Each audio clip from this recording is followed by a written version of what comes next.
নারায়ণগঞ্জের বন্দরে জমি সংক্রান্ত বিরোধকে কেন্দ্র করে হামলা, চাঁদাবাজি ও প্রাণনাশের হুমকির অভিযোগে চাঞ্চল্যের সৃষ্টি হয়েছে। এই ঘটনায় দায়ের করা মামলার আসামিদের দ্রুত গ্রেফতার ও দৃষ্টান্তমূলক শাস্তির দাবিতে সংবাদ সম্মেলন করেছেন ভুক্তভোগী পরিবারের সদস্যরা।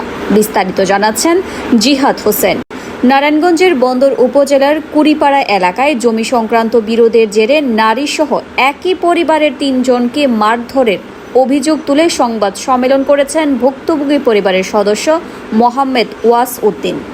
সোমবার ২৭ জুলাই আয়োজিত সংবাদ সম্মেলনের লিখিত বক্তব্যে তিনি অভিযোগ করেন, পৈতৃক ও ক্রয়সূত্রে পাওয়া ১০০ নম্বর দাগের ১৫৪% জমি নিয়ে দীর্ঘদিন ধরে আবু হানিফ ও তার সহযোগীদের সঙ্গে বিরোধ চলছে।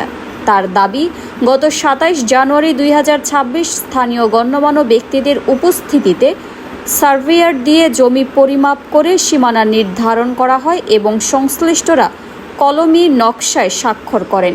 কিন্তু পরে অভিযুক্তরা সীমানার খুঁটি তুলে ফেলে এবং ১০ লাখ টাকা এবং ১০% জমির দাবি করেন। দাবি পূরণ না করলে হত্যার হুমকিও দেওয়া হয় বলে অভিযোগ করেন তিনি। এই ঘটনায় তিনি ভূমি অপরাধ প্রতিরোধ ও প্রতিকার আইন ২০২৩ অনুযায়ী অতিরিক্ত জেলা ম্যাজিস্ট্রেট আদালতে মামলা দায়ের করেন। মামলার তদন্তের অংশ হিসেবে গত ১৯ জুলাই ভূমি সহকারী কর্মকর্তা মোসাম্মদ ফারজানা আক্তার ঘটনাস্থলে গেলে তদন্ত চলাকালে অভিযুক্তদের লোকজন হামলা চালায় বলে অভিযোগ করা হয়। এতে নারীসহ একই পরিবারের ৩ জন আহত হন। পরে স্থানীয়রা তাদের উদ্ধার করে বন্দর উপজেলা স্বাস্থ্য কমপ্লেক্সে ভর্তি করেন। পরদিন ২০ জুলাই আহতদের পক্ষ থেকে বন্দর থানায় অভিযোগ দায়ের করা হয়। পরে মামলা নং ৩৫-২৬ রুজু হয় বলে সংবাদ সম্মেলনে জানানো হয়।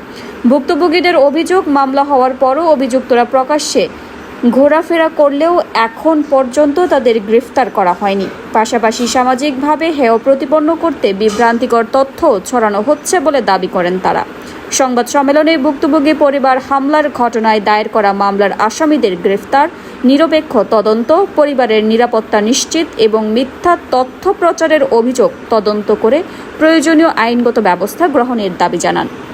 ওয়াসউদ্দিন বলেন, আমি আইন ও আদালতের প্রতি শ্রদ্ধাশীল। সুষ্ঠু তদন্ত ও ন্যায় বিচারের স্বার্থে প্রশাসন, আইন শৃঙ্খলা বাহিনী ও গণমাধ্যমের সহযোগিতা কামনা করছি।